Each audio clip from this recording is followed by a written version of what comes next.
Assalamualaikum warahmatullahi wabarakatuh. Waalaikumsalam warahmatullahi wabarakatuh. Selamat pagi anak-anak. Selamat pagi. Bertemu lagi dengan Bu Prima dan juga Bu Hermin. Ya, kali ini kita akan belajar di tema 3, subtema 1, Ya. pembelajaran 4 ya. Oke. Apa saja yang akan kita pelajari hari ini? Ya. Berbicara mengenai hak dan kewajiban. Ya. Ini bukan materi yang baru lagi bagi Betul. anak-anak, karena di kelas 3 anak-anak sudah Diajarkan sama mengenai Bu Nini dan Bu juga Bu Yani Yani mengenai materi hak dan kewajiban. Masih ingat apa itu hak dan kewajiban? Seharusnya masih ya Bu Yani Ya, karena masih baru saja. Ya. Masih ingat?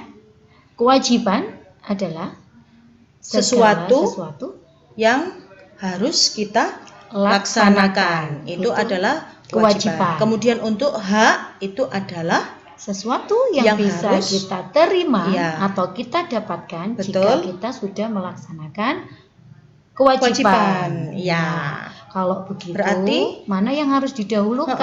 Apakah hak atau kewajiban? Iya, betul. Yang harus anak-anak lakukan adalah kewajiban dulu. Baru anak-anak menerima hak. Seperti itu ya, Contohnya, Bu. ketika kita di sekolah, Ya. anak-anak mempunyai kewajiban untuk melaksanakan tugas, Betul. mengerjakan tugas dari Ya. Bapak Ibu guru. Betul. Selanjutnya, anak-anak bisa menerima haknya, yaitu apa? Untuk memperoleh nilai sesuai Ya. dengan apa yang dikerjakan oleh anak-anak. Nah, Seperti itu. Itu contohnya di sekolah. Ya. Nah, sekarang hari ini kita akan berbicara kewajiban terhadap tanaman. Ya, berbeda lagi ya. Karena tema 3 berhubungan dengan makhluk hidup. Di subtema 1 Betul. ini berhubungan dengan tumbuhan. Iya. Ya, apa saja kewajibannya terhadap tanaman? Pak Bu Hermin. Yang pertama, kita harus melakukan tebang tanam. Apa itu tebang tanam? Jadi, ketika kita menebang satu pohon, itu sebaiknya kita juga melakukan penanaman. Paling tidak, jika pohon yang kita tebang itu ada satu pohon, berarti ada 2 pohon yang harus kita tanam. Itu supaya yang tidak tandus ya Bu Hermin. Iya, supaya tidak ada terjadi tandus, kekeringan yang nanti dampaknya lebih banyak lagi. Betul. Ya. Nah, jadi itu yang disebut melakukan tebang tanam. Jadi sembari kita menebang, kita juga harus menanam. Jadi bukan ditebang saja tanpa ditanam. Jadi pada saat kita berangkat menebang, kita juga sudah membawa bibit tanaman untuk ditanam. Atau mungkin bisa sebelumnya sudah ditanam dulu. Yang mana pohon yang mau ditebang diletakkan di dekat dari ada jarak ya Bu Hermin. Biasanya dalam menanamnya itu didekatkan di sekitar pohon itu. Jadi biar tidak tandus ya Bu Hermin. Seperti itu. Yang berikutnya adalah melakukan tebang pilih. Maksudnya di sini tebang pilih itu apa? Ada bedanya ya melakukan tebang tanam dan tebang pilih. Kalau tebang pilih itu dilihat dari masa umurnya pohon tersebut. Jadi misalkan ada 2 pohon. Pohon itu yang satunya sudah besar dan memang siap untuk ditebang. Dan yang satunya masih kecil ya Bu Hermin. Maka yang harus ditebang, yang memang layak ditebang adalah yang pohon besar dulu. Kenapa begitu? Ada yang tahu? Ya, karena satu pohon yang lebih besar itu biasanya umurnya sudah tua dan bisa rawan tumbang. Nanti kalau pada saat ada hujan yang disertai angin bisa membahayakan. Itu yang pertama. Yang kedua, pohon yang sudah tua itu berkembang biaknya lebih sedikit, lebih lambat dibandingkan dengan pohon yang masih muda. Nah, pohon yang masih muda itu bisa berkembang biak lebih baik dibandingkan pohon yang sudah tua. Makanya nanti bisa memungkinkan tumbuh bibit-bibit baru dari benih-benihnya yang jatuh di sekitarnya. Jadi bisa menimbulkan tumbuhnya pohon-pohon baru lagi. Makanya yang dipilih sebaiknya yang sudah memang layak untuk ditebang. Ya, yang seperti itu. Ya. Yang berikutnya, memupuk tanaman sesuai dengan takaran. Ya, maksudnya apa?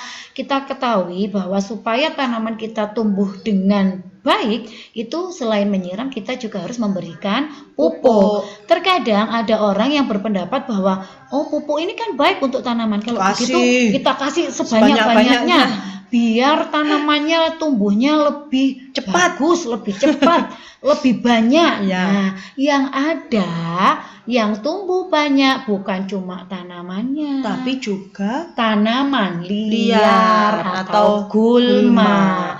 Nah, oleh sebab itu untuk memberikan pupuk itu harus sesuai dengan takarannya. Di setiap pupuk biasanya ada ya petunjuk penggunaannya. Nah, jadi yang baik adalah memberikan pupuk atau memupuknya sesuai dengan takaran. Yang berikutnya adalah menyiangi tanaman liar atau gulma itu tadi ya Bu Hermin ya. Biasanya rumput-rumput yang sudah tidak berguna ya. Jadi di situ harus dicabuti. Menyiangi itu sama halnya dicabuti itu anak-anak. Tahu kenapa begitu? Karena makanannya. Ya betul. Jadi sari-sari makanan yang ada di sekitar tanaman itu diambil dimakan oleh gulma-gulma atau rumput-rumput tadi. Iya, jadi misalnya seharusnya tanaman itu makan 100, akhirnya berkurang karena juga diambil sama tanaman liar. Dan tumbuhnya juga tidak bagus. Seperti itu. Ya, berikutnya yang terakhir yaitu kewajiban terhadap tanaman adalah menyiram tanaman. Ya, kalau ini saya yakin anak-anak sudah paham semua.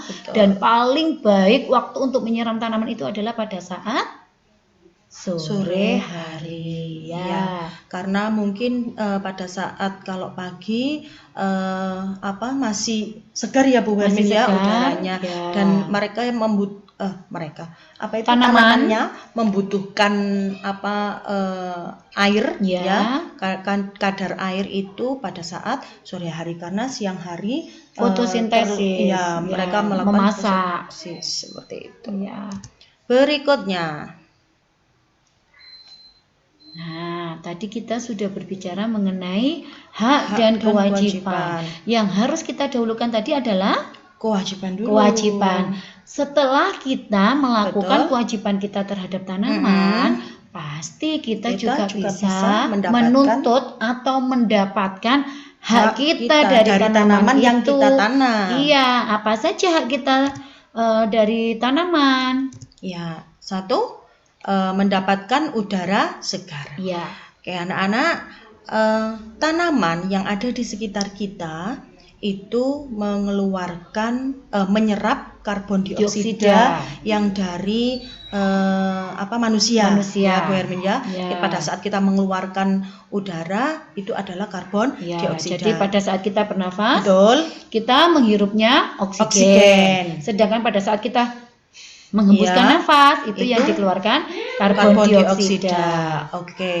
Nah, tanaman itu menghasilkan yang namanya oksigen. Makanya itu di sekitar rumah kita itu harus ada paling tidak tanaman-tanaman, entah itu bunga atau mungkin yang lebih bermanfaat lagi bisa sayuran dan juga buah-buahan. Seperti itu ya Bu Hermin. Jadi dengan tanaman itu mengeluarkan oksigen, makanya udaranya di sekitarnya menjadi segar.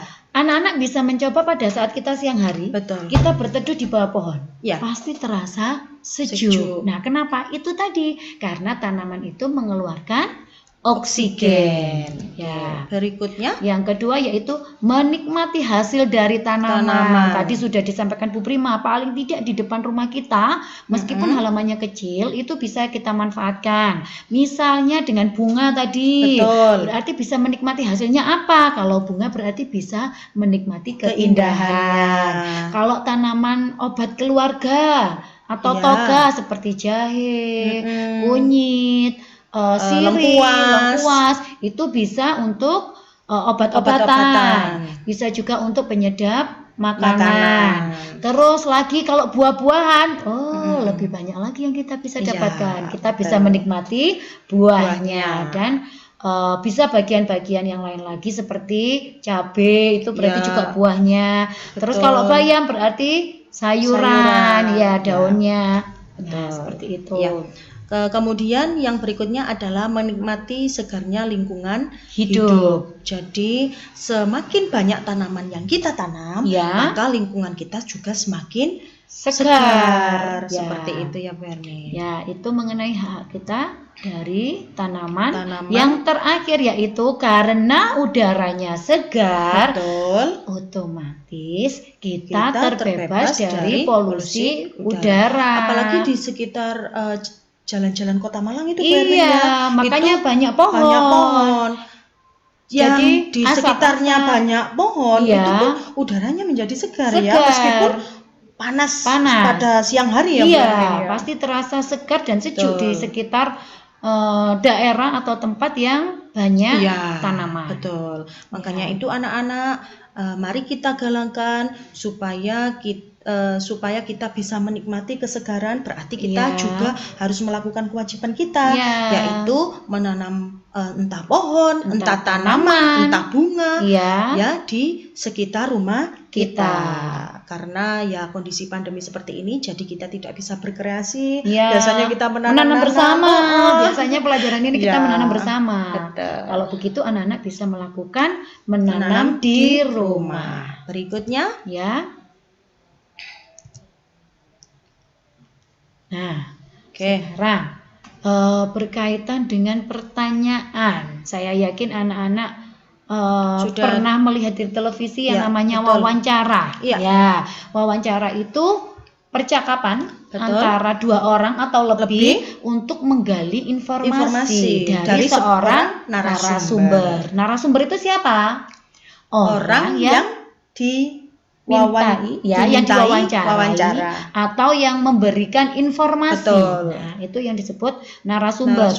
Nah, seperti yang di televisi anak-anak melihat biasanya talk show itu kan juga termasuk wawancara. Nah, sebelum melakukan wawancara itu kita harus membuat dulu daftar pertanyaan. Nah, daftar pertanyaan itu harus tahu dulu bagaimana pertanyaannya yang baik. Ini kita belajar tentang ciri-ciri pertanyaan yang baik. Yang pertama adalah jawabannya bukan iya dan tidak. Jawabannya bukan iya dan tidak. Jadi kalau misalkan ini kan berhubungan dengan makhluk hidup atau tanaman atau makhluk hidup. Sekarang contohnya misalkan ada kita wawancaranya ke petani anggrek. Orang yang membudidayakan anggrek. Kemudian pertanyaannya juga begitu ya Bu Hermin. Apakah Bapak senang melakukan budidaya anggrek? Nah, itu kan pasti jawabannya hanya iya atau tidak. Nah, itu termasuk pertanyaan yang tidak baik. Meskipun pertanyaan itu sudah diawali dengan kata tanya, apakah? Betul. Makanya di sini dituliskan jawabannya bukan iya, jawabannya bukan iya dan bukan tidak. Yang berikutnya, jadi pertanyaannya itu harus menggali lebih banyak informasi. Misalnya tadi dari budidaya anggrek Mengapa Bapak memilih untuk membudidayakan anggrek? Nah, itu termasuk dari menggali lebih banyak informasi. Yang berikutnya adalah diawali dengan apa, siapa, di mana, kapan, mengapa, dan bagaimana. Itu merupakan kata tanya yang harus ada. Betul.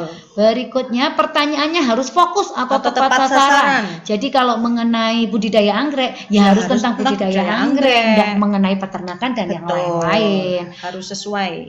Bahasa yang digunakan harus benar, artinya bahasa baku, tidak boleh menggunakan bahasa gaul. Bapak kenapa kok enggak? Nah, itu enggak boleh. Yang betul adalah tidak. Yang terakhir bukan enggak. Yaitu masih ada 2 Bu Hermin. Masih ada 2. Antar pertanyaan harus berkesinambungan. Jadi sesuai dengan diawali diawali apa, siapa